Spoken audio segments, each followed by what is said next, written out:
Cresswell house stood like a wounded giant on the edge of the Allegheny Mountains, its grey stone walls scarred by decades of harsh Pennsylvania winters.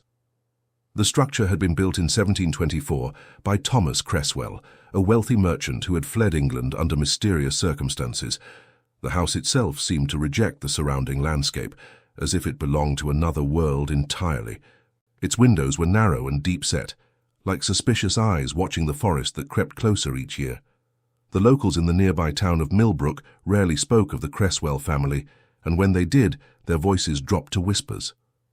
In September of 1832, the house was home to 3 generations of Cresswell women. At the head of the family was Constance Cresswell, a woman of 68, whose spine remained straight as an iron rod despite her age. Her face was a map of deep lines that spoke of a life lived under the weight of terrible knowledge. She rarely left the house, spending her days in the east parlour, her fingers constantly working at needlepoint, though her eyes never quite focused on the fabric. Her daughter, Margaret, was 42 and had inherited her mother's severe beauty along with something else, a haunted quality that made people uncomfortable in her presence. Margaret's daughter, Eleanor, was 17 that autumn. She moved through the house like a ghost, her steps silent on the wooden floors. Eleanor had been born in the house, as had every Cresswell for over a century, and like all the others, her eyes had been sewn shut 3 days after her birth. The procedure was performed by her grandmother, using black thread and a silver needle that had been passed down through generations. The mothers of Cresswell House believed they were protecting their children from a curse that had plagued the family since its founding. The curse, as the family history told it, began with Thomas Cresswell himself. He had witnessed something in England, something so terrible that the sight of it had driven him mad. In his final years, he had written in his journal that certain truths were not meant for human eyes, and that the women of his bloodline carried the ability to see beyond the veil of reality. To spare his descendants from the madness he had endured, he had instructed that all children born in the house should be kept from seeing until they reached adulthood, at which point the thread would be carefully removed. Eleanor had lived her entire life in darkness. She knew the house by touch and sound. She could identify each room by its smell, the musty odor of the library, the lavender sachets in her grandmother's bedroom, the permanent dampness of the basement where preserved foods were stored. She had learned to recognize people by their footsteps. Her grandmother walked with a heavy, deliberate tread. Her mother's steps were quick and nervous. The servants who came from town moved uncertainly, always afraid. But Eleanor had begun to feel something change within her. Over the past month, she had experienced sensations she couldn't explain. Sometimes, when she turned her head toward a window, she felt warmth on her face that seemed more than just sunlight. She sensed shapes and shadows moving around her, not through sound or touch, but through something else entirely. At night, lying in her bed, she would see colors behind her sewn eyelids, deep purples and blues that swirled like smoke. She had not told her mother or grandmother about these experiences. The rule in Cresswell House was absolute silence about the procedure. It was never discussed, never questioned. Eleanor understood that the sewing was supposed to be permanent until her 18th birthday, which was still 5 months away. But the thread had begun to loosen. She could feel it. Each morning when she woke, the tension across her eyelids was slightly less than the day before. On the morning of September 15th, Eleanor sat at the breakfast table while her mother poured tea.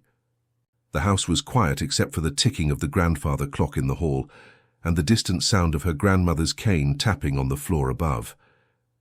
Eleanor reached for her cup, her fingers finding it with practiced ease. As she lifted it to her lips, she felt something snap. A single thread had broken.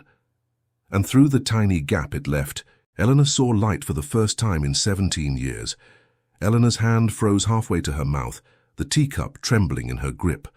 The light that penetrated through the broken thread was thin as a needle, but impossibly bright. It was nothing like she had imagined. In her mind, she had always pictured light as something gentle, like the warmth of the kitchen fire against her skin. But this was violent. It stabbed into her consciousness with such intensity that she nearly cried out. She set the cup down carefully, afraid that any sudden movement might alert her mother. Margaret was sitting across from her, and Eleanor could hear the rustle of newspaper pages. Her mother read the weekly papers from Philadelphia, though what news she sought from the outside world, Eleanor had never understood. They rarely left the property, and visitors were turned away at the gate. The pinprick of light in Eleanor's vision began to resolve itself into something more. She could see a vague shape, dark against brightness.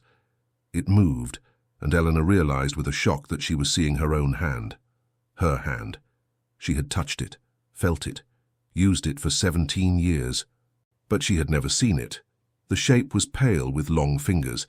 She turned it slowly, mesmerized by the movement, by the way the light changed across its surface. "Are you well, Eleanor?" Her mother's voice cut through her fascination. Eleanor quickly lowered her hand to her lap. "Yes, Mother, I'm quite well." "You seem distracted this morning." "I didn't sleep well. I had strange dreams." Margaret was silent for a moment. Eleanor heard the newspaper being folded and set aside. "What kind of dreams?" Eleanor hesitated. The Cresswell women were taught never to lie, but they were also taught never to speak of certain things. "I dreamed of colors," she said finally. "Bright colors." The silence that followed was heavy. Eleanor heard her mother's chair scrape against the floor as she stood. Footsteps approached, and then Eleanor felt her mother's hands on her face, fingers touching the threads across her eyelids with unexpected gentleness. "The binding is still secure," Margaret said, her voice tight with something that might have been relief or might have been fear. "Your 18th birthday approaches. The dreams are natural. Your mind is preparing itself." But Eleanor knew her mother was wrong. This wasn't preparation. This was premature awakening, and she knew instinctively that she couldn't tell anyone. Not yet. The rest of the day passed with excruciating slowness. Eleanor went through her routine: morning prayers in the chapel, needlework in the afternoon, dinner at 6. But every moment, she was aware of that single broken thread, of the tiny window into the visible world that it had created. She kept her face carefully angled away from light sources, afraid that someone would notice the way she turned toward brightness, the way her sewn eyelids flickered with movement beneath. By evening, Eleanor's head throbbed with the effort of processing even that small amount of visual information. She excused herself early and climbed the stairs to her bedroom on the 3rd floor. The room was at the back of the house, overlooking the forest. Eleanor had always loved this room for its sounds: the wind in the trees, the calls of owls at night, the rain against the windows. She closed the door behind her and stood in the center of the room, her heart pounding. Slowly, deliberately, she turned toward where she knew the window to be. Through the broken thread, she saw light, not the bright light of day, but something softer. Moonlight. It was silver and blue, and it painted the world in shadows. Eleanor reached up and touched the threads across her right eye. The one that had broken had been at the outer corner. The others were still tight, but she could feel that they too had loosened slightly. The black thread that had been embedded in her flesh for 17 years was beginning to reject her body, just as her body was beginning to reject it. She made a decision then that would change everything. She would not wait for her 18th birthday. She would not wait for the ceremonial removal that her grandmother would perform with silver scissors and whispered prayers. She would free herself. But she would have to be careful. If her family discovered what she was doing before she was ready, they would restrain her, perhaps even sew the threads tighter. Eleanor had heard stories of ancestors who had tried to open their eyes prematurely. Those stories never ended well. She went to her bed and lay down, but sleep was impossible. Through that one broken thread, she watched the moonlight move across her ceiling, and she began to plan. The next morning, Eleanor woke before dawn. She had barely slept, her mind racing with possibilities and fears. The house was silent in that deep way that only comes in the hours before sunrise, when even the settling timbers seem to hold their breath. She rose from her bed and moved to her dresser, her fingers finding the small sewing kit she kept in the top drawer. Among the needles and spare thread, Eleanor had hidden something she had stolen from her grandmother's room months ago, a tiny pair of embroidery scissors. She had taken them on impulse, not knowing why at the time, but now she understood. Some part of her had been preparing for this moment long before she was consciously aware of it. Eleanor returned to her bed and sat cross-legged in the center of the mattress. Her hands shook as she brought the scissors to her face. The broken thread hung loose at the corner of her right eye, and she carefully positioned the blade beneath it. With one quick snip, she cut it free. The relief was immediate. The tension across her eyelid released, and the small gap in her vision widened slightly. But Eleanor knew she couldn't remove all the threads at once. The shock to her system would be too great, and the physical evidence would be impossible to hide. She needed to do this gradually, one thread at a time, allowing her eye to adjust and heal between each removal. She cut one more thread from her right eye, then forced herself to stop. Already she could see much more than before. The shapes in her room were becoming clearer, the outline of her wardrobe, the chair by the window, the paintings on the walls that she had never seen but had been told about. Everything was still blurry, filtered through the remaining threads and through an eye that had never learned to properly focus. But it was sight. Real sight. Eleanor hid the scissors under her mattress and prepared for the day. At breakfast, she was careful to keep her head down, to angle her face away from direct light. Her mother seemed preoccupied, barely speaking throughout the meal. Her grandmother didn't come down at all, which was unusual. Constance Cresswell maintained strict routines, and breakfast in the dining room was one of them. "Your grandmother is feeling unwell," Margaret explained when Eleanor asked. "She's asked to take her meals in her room today. You'll visit her this afternoon." Eleanor nodded, though a knot of anxiety formed in her stomach. Her grandmother had always been the enforcer of the family's traditions. Constance was the keeper of the family history, the one who knew all the details of the curse and the binding. If anyone would notice the changes in Eleanor, it would be her. The morning passed slowly. Eleanor sat in the parlor with her needlework, her fingers moving automatically through the familiar patterns while her mind wandered. Through her partially opened eye, she studied the room she had lived in all her life. The wallpaper was a deep burgundy with gold patterns. She had been told this, but seeing it was different. The colors were muted through her imperfect vision, but they were there. Real, tangible. She noticed something else, too. There were portraits on the walls, generations of Cresswell women staring down at her, and in every single portrait the subject's eyes were closed, not naturally, as if they were sleeping, but deliberately. She could see the faint lines across their eyelids, where thread had once been. These women had all lived their childhoods in darkness, as she had, but they had been freed on their 18th birthdays, had learned to see and function in the world. Why then, Eleanor wondered, did they all look so haunted? What had they seen that had left such marks upon them? At 3 o'clock, Eleanor made her way upstairs to her grandmother's bedroom. She knocked softly on the heavy oak door and waited. "Come in, child." The voice was weaker than usual. Eleanor entered the room, which smelled strongly of camphor and dried herbs. She heard her grandmother's labored breathing from the direction of the bed. "Come closer," Constance said. "Let me look at you." Eleanor's heart hammered in her chest. Look at her. Her grandmother was also bound, her eyes sewn shut just like Eleanor's. What could she possibly see? But Eleanor had learned long ago that the Cresswell women saw in other ways. They perceived the world through senses that others didn't possess. Her grandmother had always known when Eleanor was lying, always sensed her moods and fears. Eleanor approached the bed and stood beside it. She felt her grandmother's hand reach out and grasp her wrist with surprising strength. "Something has changed," Constance said. It wasn't a question. "I can feel it. The binding is weakening." Eleanor's mouth went dry. "I don't understand, grandmother." "Don't lie to me, child. The threads are breaking, aren't they? Before your time." There was no point in denying it. "One thread broke yesterday. I didn't do it intentionally. It just happened." Constance was silent for a long moment. Her grip on Eleanor's wrist tightened. "Listen to me carefully. You must resist the urge to remove the others. You're not ready. You don't understand what you'll see." "What will I see, grandmother? What is this curse that we're being protected from?" "Not protected from," Constance said, her voice dropping to barely a whisper. "Protected against using. The women of our bloodline don't just see the physical world, Eleanor. We see the truth beneath it. We see the things that wear human faces. We see the rot in people's souls. We see death before it comes. And once you see these things, you cannot unsee them. It will drive you mad as it drove your great-great-grandfather mad. That's why we bind the eyes, to give you time to grow strong enough to bear it." Eleanor felt ice spread through her veins. "And if I'm not strong enough?" Her grandmother's hand released her wrist.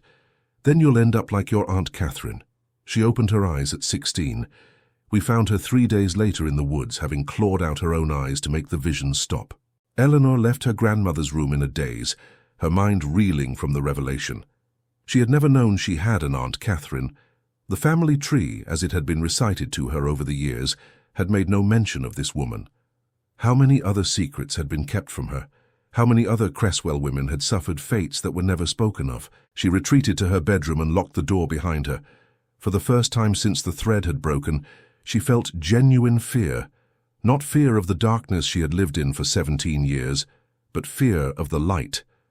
What had her grandmother meant about seeing things that wear human faces? About seeing rot in souls and death before it arrives? Eleanor went to her window and pressed her partially opened eye against the glass. Through the remaining threads, she looked out at the forest that surrounded the house. The trees were changing color. She could see that now. Oranges and reds and yellows mixed with the green. It was beautiful. But as she watched, she noticed something else. There were shapes moving between the trees. Shadows that didn't quite match the objects that should have cast them. She pulled back from the window, her heart racing. Had she really seen that, or was her mind playing tricks on her? She had no experience with sight, no way to know what was normal and what was supernatural. Perhaps everyone who could see experienced such things. Perhaps shadows always moved independently of their sources. But even as she tried to rationalize it, Eleanor knew she was lying to herself. There was something wrong with those shadows. They moved with purpose, with intention. They were aware. That night at dinner, Eleanor studied her mother more carefully than she ever had before. Through her limited vision, she could see Margaret's face for the first time, the sharp cheekbones, the thin lips, the premature lines around her mouth. Her mother was beautiful, Eleanor realized, but in a cold way, like a statue carved from ice. But there was something else. As Eleanor watched, she began to notice a faint shimmer around her mother's form, like heat waves rising from summer pavement, and within that shimmer she could see shapes, dark, writhing things that seemed to cling to Margaret like parasites. Eleanor blinked, trying to clear her vision, but the shapes remained. She remembered her grandmother's words. "We see the things that wear human faces." Was that what she was seeing? Was her mother not actually her mother, but something else wearing her form? The thought was so horrifying that Eleanor had to grip the edge of the table to steady herself. "Eleanor, you look pale," Margaret said, her voice cutting through Eleanor's panic. "Are you feeling ill?" "I'm fine, Mother, just tired." "You should rest after dinner. You've been spending too much time in your room lately. Perhaps tomorrow you should take some air in the garden." Eleanor nodded, not trusting her voice. She forced herself to eat, though the food tasted like ash in her mouth. Every time she glanced at her mother, she saw those dark shapes writhing beneath the shimmer, and she had to look away. After dinner, Eleanor did go to her room, but not to rest. She retrieved the scissors from under her mattress and sat on her bed, staring at them in her hand. Her grandmother had warned her not to remove more threads, had told her she wasn't ready. But Eleanor couldn't stop now. The partial sight was almost worse than complete darkness. She could see enough to know something was terribly wrong, but not enough to understand what. She made her decision. She would remove all the threads from her right eye. She would learn to see properly, to understand what these visions meant, and then she would decide what to do about the truth of Cresswell House. One by one, Eleanor cut the remaining threads. Each snip of the scissors brought both relief and terror.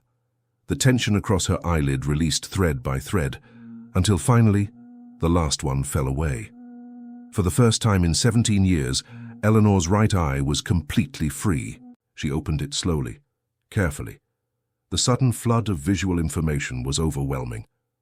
Her room exploded into focus, colors and shapes and details she had never imagined. The pattern on her wallpaper, the grain of the wooden floorboards, the individual bristles on her hairbrush. Everything was sharp and clear and impossibly complex.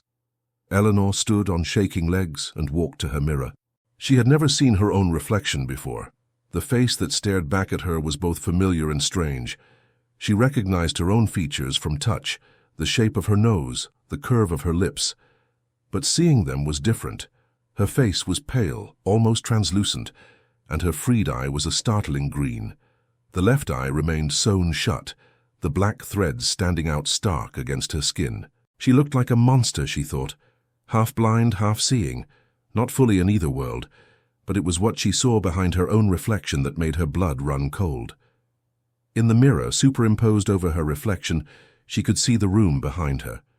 And in that room, barely visible but definitely there, were dozens of figures. They stood motionless, translucent forms that seemed to exist between reality and something else. They were watching her. They had always been watching her. Eleanor spun around, but with her physical eye the room appeared empty. She looked back at the mirror. The figures were still there, clearer now. They were women, she realized, women in old-fashioned dresses, their faces gaunt and hollow, and every single one of them had their eyes sewn shut with black thread. These were the Cresswell women who had come before her, not alive, not quite dead. Trapped in the house, bound by the same curse that bound Eleanor, and as she watched, one of them stepped forward. The figure's lips moved, forming words Eleanor couldn't hear but somehow understood. "Now you see," the ghost mouthed. "Now you must choose." Eleanor's legs gave out and she collapsed to the floor, her newly opened eyes still fixed on the mirror, still seeing the impossible gathering of her dead ancestors. She had wanted sight. She had fought for it. But her grandmother had been right. Some truths were not meant for human eyes, and Eleanor had just opened hers to a reality far more horrifying than she could have ever imagined. The question now was whether she could survive it. Eleanor remained on the floor for what felt like hours, though it might have been only minutes. Her newly freed eye refused to close, transfixed by the spectral gathering in her mirror. The ghost women didn't move, didn't speak again. They simply watched, their sewn eyes somehow conveying more emotion than any open gaze could. Gradually, Eleanor's panic subsided enough for rational thought to return. She forced herself to look away from the mirror and focus on her immediate surroundings. With one eye still bound and one free, her vision was disorienting. Depth perception was nearly impossible, and she had to move carefully as she pulled herself up using her bedpost.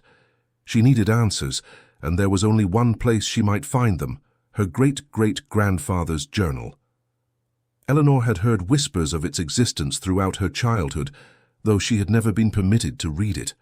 Her grandmother kept it locked in the library, in a cabinet that was strictly forbidden to everyone but Constance herself. Eleanor waited until the house fell silent. Past midnight, she crept down the stairs, her hand trailing along the wall for balance. Her single eye struggled in the darkness, seeing strange shapes and shadows that may or may not have been real. She had spent 17 years navigating this house blind, but now, with partial sight, everything felt unfamiliar and threatening. The library was on the first floor at the end of the east wing. Eleanor slipped inside and closed the door behind her. She had no candle. Light would alert her mother or grandmother to her movements, but moonlight streamed through the tall windows, providing just enough illumination for her freed eye. The cabinet stood against the far wall, an ornate piece of furniture carved from dark wood. Eleanor had felt its surface many times before, had traced the intricate designs with her fingers. Now she could see them, twisted figures that seemed to writhe in the moonlight, their faces contorted in silent screams. The cabinet was locked, as she knew it would be, but Eleanor had discovered long ago that the lock was old and simple. She retrieved a hairpin from her pocket and worked it into the mechanism, her fingers remembering the technique she had practiced in secret for months. The lock clicked open. Inside the cabinet were 3 shelves. The top held various family documents, deeds, birth records, marriage certificates. The middle shelf contained correspondence, letters yellow with age. But it was the bottom shelf that held what Eleanor sought. A single leather-bound journal, its cover cracked and worn. Eleanor lifted it carefully and carried it to the window. She opened to the first page and began to read by moonlight. The handwriting was cramped and erratic, the words of a man descending into madness. Thomas Cresswell had indeed witnessed something in England, something in the year 1723. He had been a guest at an estate in Cornwall, attending a gathering of merchants and nobles. On the 3rd night of his stay, he had been unable to sleep and had wandered the manor's halls. What he found in the east wing changed everything. He wrote of a room where the walls seemed to breathe, where shadows moved with malicious intelligence.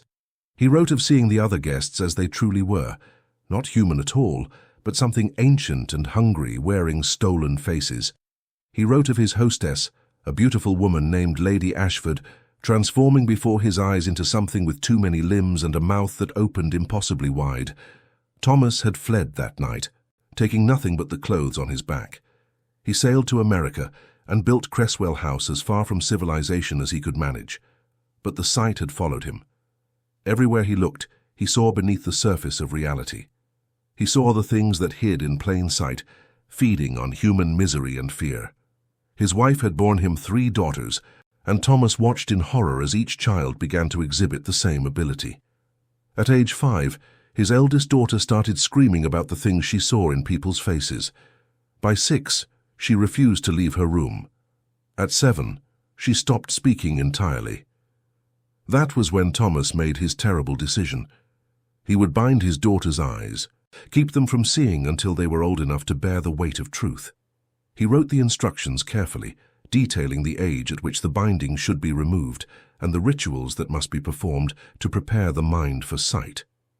But there was something else in the journal, something Thomas had written in his final entry before his death, a warning underlined 3 times. The binding doesn't protect them from the curse, it only delays it. And with each generation the sight grows stronger. My great-granddaughters will see things I cannot imagine. God have mercy on them. Eleanor closed the journal, her hand shaking. She understood now. The curse wasn't something that could be avoided. It was in her blood, part of her very nature. Opening her eyes hadn't given her the curse. She had always had it. The binding had simply kept her ignorant. Eleanor returned to her room with the journal hidden beneath her nightgown. She sat on her bed and continued reading, hungry for any information that might help her understand what was happening. Thomas's entries became increasingly desperate as the years passed, his handwriting deteriorating into barely legible scrawls. He wrote of establishing the rule that all Cresswell women must remain in the house, not to protect the world from them, as Eleanor had always been told, but to protect them from what lurked outside. The things Thomas had seen, the entities that wore human faces, were drawn to those who could perceive them. They hunted the Cresswell women, sought to silence them before they could reveal the truth. Several entries detailed the death of Thomas's middle daughter. She had opened her eyes at 18, as prescribed, and had seemed to adjust well. For 6 months she lived normally, learning to see and function in the world. Then one morning she simply vanished. They found her body 3 weeks later in the forest, though Thomas wrote that what they buried hardly resembled his daughter anymore. Eleanor felt sick reading the description. Whatever had taken the girl had done things to her that Thomas couldn't bring himself to describe in detail. He wrote only that her eyes had been removed, not cut out, but somehow pulled from their sockets along with parts of her brain, as if something had reached inside her skull and extracted the organs that allowed her to see. The journal contained sketches, too, rough drawings of the things Thomas had witnessed. Eleanor studied them by candlelight, her freed eyes straining to make sense of the bizarre anatomy. Creatures with human bodies but wrong proportions, too many joints, limbs that bent in impossible directions, faces that seemed normal at first glance, but revealed themselves as masks when viewed from certain angles. One sketch particularly disturbed her. It showed a woman, or something shaped like a woman, with her mouth open impossibly wide. Inside the mouth was another face, and inside that face's mouth was another, and another descending into darkness. Beneath the sketch, Thomas had written, "This is what Lady Ashford became. This is what they all are beneath the skin they wear." Eleanor set the journal aside and looked at her mirror again. The ghost women were still there, still watching, but now she noticed something she had missed before. They weren't all the same. Some were more solid than others, more present, and the most solid one, standing at the front of the group, looked familiar. Eleanor stood and approached the mirror slowly. The ghost stepped forward as well until they were face to face, separated only by the glass. Eleanor could see her clearly now, a young woman, perhaps 20 years old, with features that strongly resembled Eleanor's own. The black threads across her eyes were visible, but so were the dark stains beneath them, as if she had wept tears of blood. "Catherine," Eleanor whispered, understanding suddenly. This was her aunt, the one her grandmother had mentioned, the girl who had opened her eyes at 16 and clawed them out 3 days later. Catherine's ghost nodded. Her lips moved again, and this time Eleanor heard the words, faint as wind through leaves. "They're coming for you now. They know you can see." "What are they?" Eleanor asked. "What did Thomas see in England?" "The feeders," Catherine whispered. "They've always been here, living among humans, wearing stolen faces.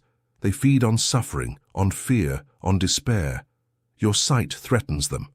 If enough people could see what you see, their disguises would fail. They would be exposed." "How do I stop them?" Catherine's expression grew sad. "You don't. You survive them or you don't. That's all any of us can do, but Eleanor, you need to understand something. Your mother—" A knock on the door interrupted them.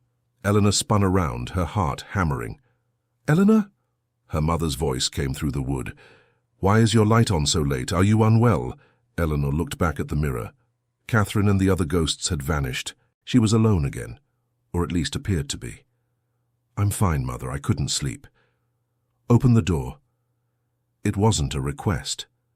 Eleanor's mind raced. If her mother saw her freed eye, everything would unravel. She grabbed a handkerchief from her dresser and held it to her face as if wiping tears. She opened the door. Margaret stood in the hallway, a candle in her hand. In the flickering light, Eleanor could see the shimmer around her mother's form more clearly now, the dark shapes writhing beneath. "You've been crying," Margaret said, her eyes narrowing at the handkerchief. "Just bad dreams, Mother." Margaret stepped closer, and Eleanor forced herself not to retreat. Her mother's hand reached out and touched Eleanor's face, fingers tracing the line of her jaw. Eleanor kept her freed eye carefully angled away, hidden behind the handkerchief. "You feel warm," Margaret said. "Perhaps you're coming down with fever." "I'll rest. I'm sure I'll be fine by morning." Her mother stood there for a long moment, studying her. Eleanor could feel the weight of that gaze, could sense something alien behind it, something that was trying to determine if Eleanor posed a threat. Finally, Margaret stepped back. "Very well, but if you're not improved by morning, I'll send for the doctor." Eleanor nodded and closed the door, leaning against it as she listened to her mother's footsteps retreat down the hall. Her hands were shaking. She looked at the mirror again, but the ghosts didn't reappear. She was alone with her terrible knowledge, alone with her sight, and she had no idea what tomorrow would bring. Eleanor didn't sleep that night. She sat by her window and watched the forest, her freed eye catching movements that her bound eye would never have perceived. The shadows between the trees were active, constantly shifting and reforming. Several times, she saw shapes that might have been human walking among the trees, but their movements were wrong, too fluid, too graceful, like predators stalking prey. As dawn approached, Eleanor made a decision. She couldn't remove the threads from her left eye yet. The physical evidence would be too obvious, and she needed time to plan. But she also couldn't continue living in ignorance. She needed to understand exactly what her mother was, what her grandmother was, and whether she herself was destined to become like them. At breakfast, Eleanor studied both women carefully. Her grandmother had recovered enough to join them, and Constance sat at the head of the table with her usual rigid posture. Eleanor used her freed eye to examine them both, looking for the shimmer she had seen around her mother. It was there on both of them, but different. Her grandmother's shimmer was fainter, more stable. The dark shapes beneath it were present but dormant, as if sleeping. Her mother's shimmer was active, almost agitated, and the shapes moved constantly. "You're staring, Eleanor," Constance said without looking up from her plate. "Is something wrong?" Eleanor realized she had been too obvious. "I'm sorry, Grandmother, I was lost in thought." "About what?" "My 18th birthday. It's less than 5 months away now." Constance set down her fork. "Yes, the day you'll finally see if you're strong enough to bear it." "What if I'm not strong enough?" The question hung in the air. Margaret stopped eating. Her attention fixed on Eleanor. The silence stretched until it became uncomfortable. "Then we'll deal with it as we've dealt with it before," Constance said finally. Her voice was cold, matter-of-fact. "Your Aunt Catherine wasn't strong enough. We had to. Help her." "Help her how?" "Eleanor, these questions are inappropriate," Margaret interjected sharply. "Catherine's fate is not a topic for breakfast conversation." But Eleanor couldn't stop now. "I want to know. I deserve to know what might happen to me. Constance reached up and touched the threads across her own eyes, a gesture Eleanor had seen her make countless times. Catherine saw too much too quickly. The sight drove her mad as it did our ancestor Thomas. We tried to help her, tried to ease her suffering. But in the end, the kindest thing we could do was release her from her pain. You killed her, Eleanor said, the words escaping before she could stop them. The temperature in the room seemed to drop. Margaret stood abruptly, her chair scraping against the floor. How dare you speak to your grandmother that way? Apologize immediately. Eleanor looked at her mother and saw the shimmer intensify. The dark shapes beneath writhed faster, pressing against the surface as if trying to break through. Whatever her mother was, it was angry now, barely contained. I apologize, Eleanor said quickly. I spoke out of turn. Constance raised a hand, forestalling Margaret's response. No, child, you're right to be frightened. Catherine's death was a mercy, but it was also a warning. The sight is a burden, Eleanor. It shows you things you cannot unhear, cannot unsee. It reveals truths that will destroy your peace forever. That's why we bind your eyes, not to protect the world from you, but to protect you from the world. But we can't stay bound forever, Eleanor said. Eventually, we have to see. Yes. And when that day comes, you'll understand why some of us wish we could return to darkness. The conversation ended there, but Eleanor had learned something important. Her grandmother and mother knew about the things Eleanor had begun to see. They lived with that knowledge every day, which meant they had learned to function despite it, or perhaps because of it. That afternoon, Eleanor returned to the library. She needed to read more of Thomas's journal, needed to find any information about how to survive the sight. But when she opened the cabinet, the journal was gone. In its place was a note in her grandmother's handwriting. You've been reading things not meant for you. Come to my room, we need to talk. Eleanor's heart sank, but there was no avoiding it now. She climbed the stairs to her grandmother's bedroom and knocked. Enter. Constance sat in her chair by the window, the journal resting on her lap. She didn't turn as Eleanor approached. I know one of your threads has broken, Constance said. I've known since it happened. Did you think I wouldn't notice?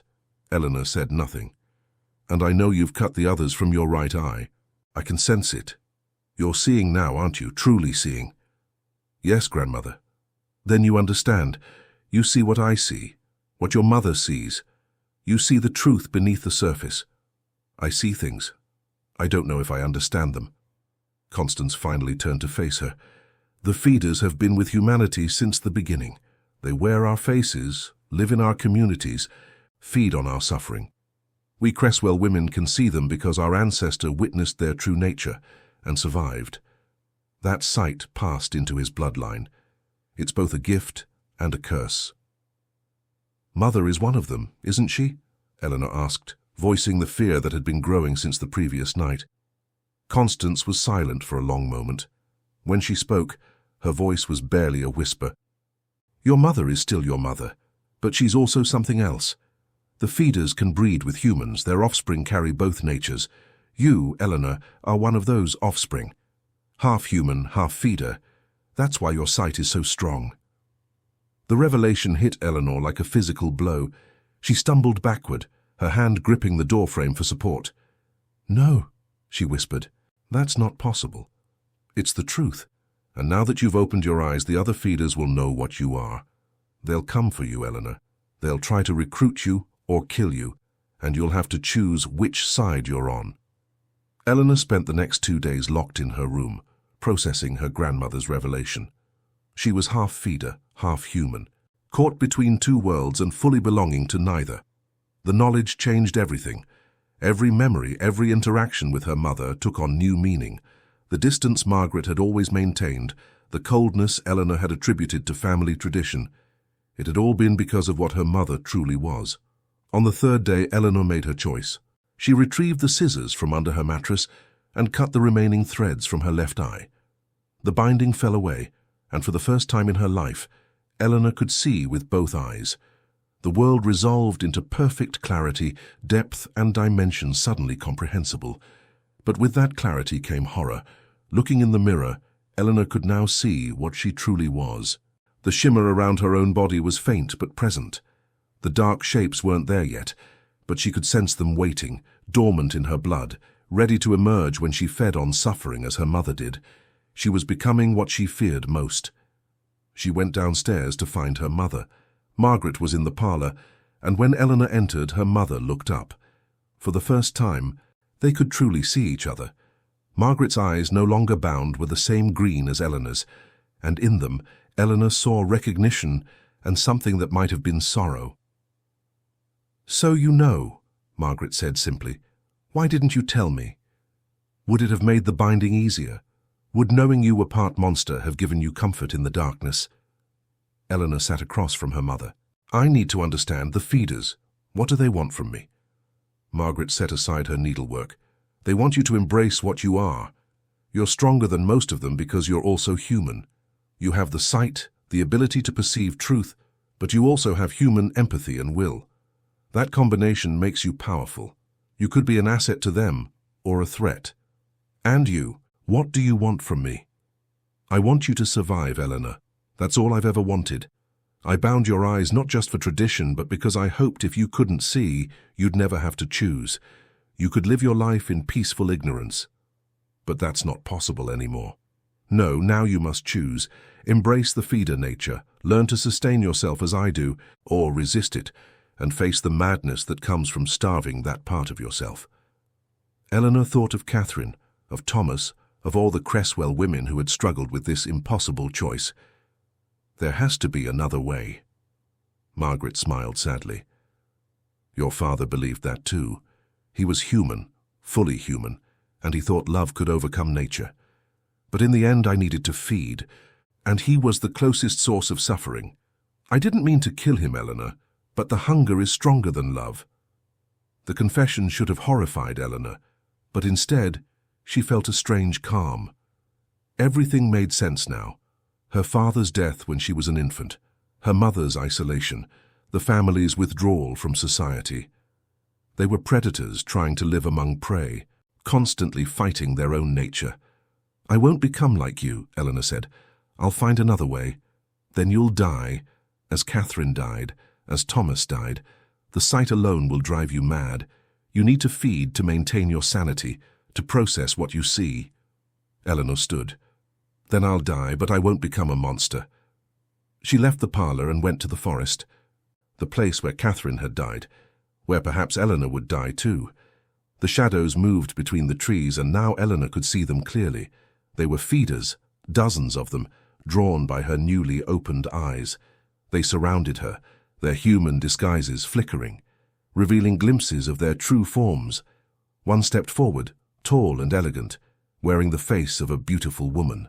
"Eleanor Cresswell, we've been waiting for you to see us." "I see you," Eleanor said. "I see what you are." "And what are you, child?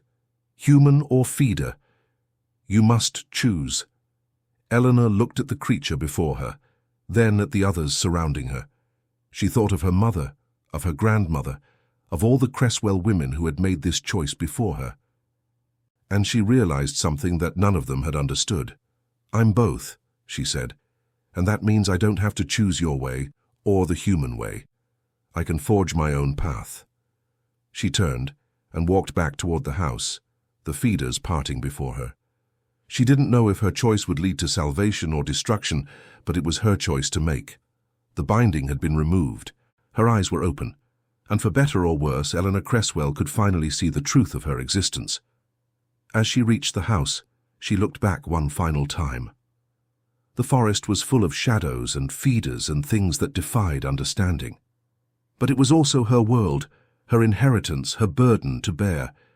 She had opened her eyes, and there was no going back to darkness. The only way forward was into the light, whatever horrors it revealed. Eleanor entered Cresswell House and closed the door behind her, ready to face whatever came next with both eyes open and a will of her own. The curse had defined her ancestors, but it would not define her. She would break the cycle or die trying.